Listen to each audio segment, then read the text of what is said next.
Hello everyone, welcome to my channel, Cozy Views. This first episode is going to be about the movie Belle, which was one of the more recognized animated films that received some great nominations. It was also the third highest grossing Japanese film of 2021, so let's begin. As we all know, Mamoru Hosoda is one of Japan's most talented film directors and animators. He is responsible for making audiences' faces ugly with tears because of movies such as Wolf Children and The Girl Who Leapt Through Time. He's also well known for the Digimon adventure movies, Star Wars, The Boy and the Beast, and Mirai. Now, I had watched the first two films mentioned a few years back and have yet to catch up with the rest, but his work left a profound impression. His movies are truly unforgettable. Despite that, I hadn't searched up the creator of these masterpieces at the time, but it came full circle earlier this week with my decision to unknowingly watch his latest creation. What I saw was a film that carries a simple, real message, even with the flaws. Belle, or the Dragon and the Freckled Princess, tells the story of Suzu, a 17-year-old high school student who lives in the rural Kochi prefecture of Japan with a lost passion for singing and writing songs due to the death of her mother. She's also friends with Hiroka or Hiro, and are a duo I enjoyed watching. They complement each other, and the thing I loved about Hiro was her laughs.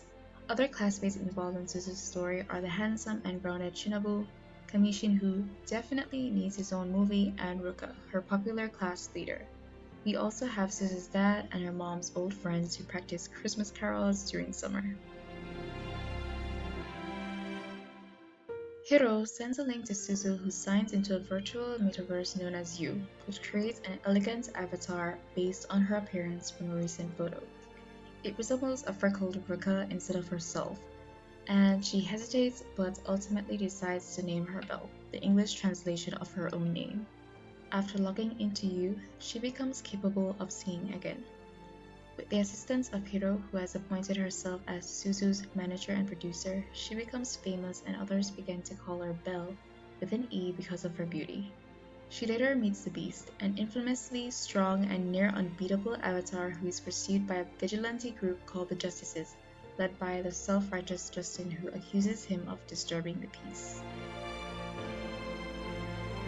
Suzu is a character who is aptly described by Hiro as someone who personifies the dark face of the moon, very much unlike Ruka, who attracts people like the sun.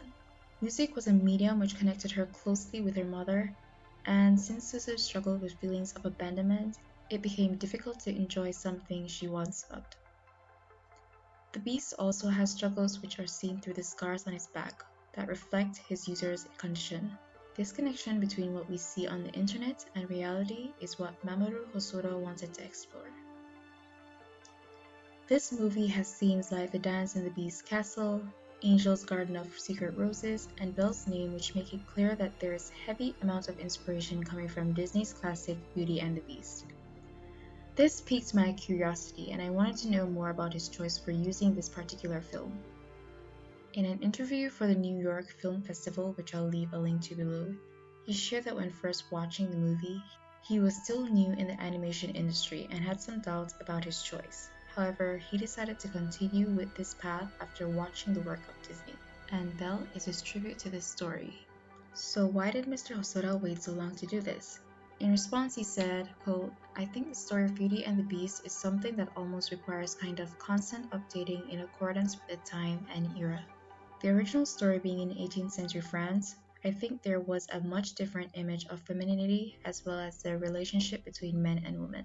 It has been 30 years since that movie was released, and I believe values have shifted over time as well as new issues.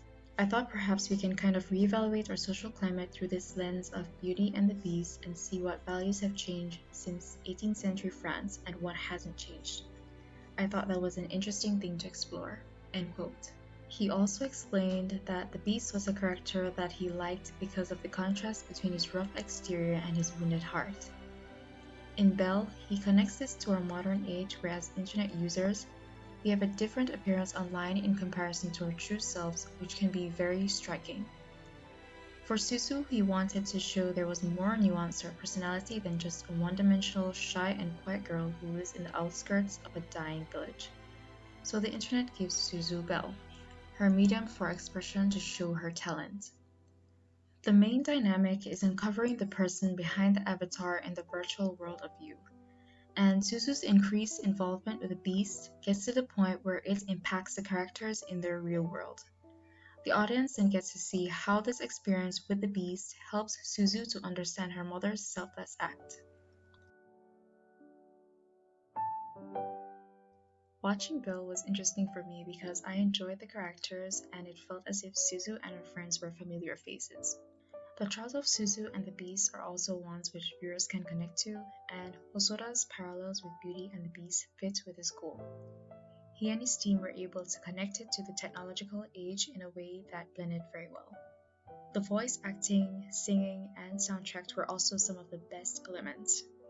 Kaho Nakamura and Kylie McNeil have voices which will definitely transport you to another dimension. The right amount of emotion came through their voices, and that moment near the end when they sing A Million Miles Away with the beauty of the animation and Suzu's emotions just captured my heart perfectly. That moment is all you need. While Belle might not be considered one of his very best work by everyone, to know that it is a labor of love for director Hosoda to reach those now who are struggling, and that it was inspired from a favorite classic, is what makes this film quite special. Thanks so much for watching this video, and I'd love to read your thoughts on this movie. Some say the ending was unsatisfactory on the Beast's end, and I agree that it could be showed how things worked out despite it being open-ended in that regard. Okay, this is where I'll end for today. See you guys next time.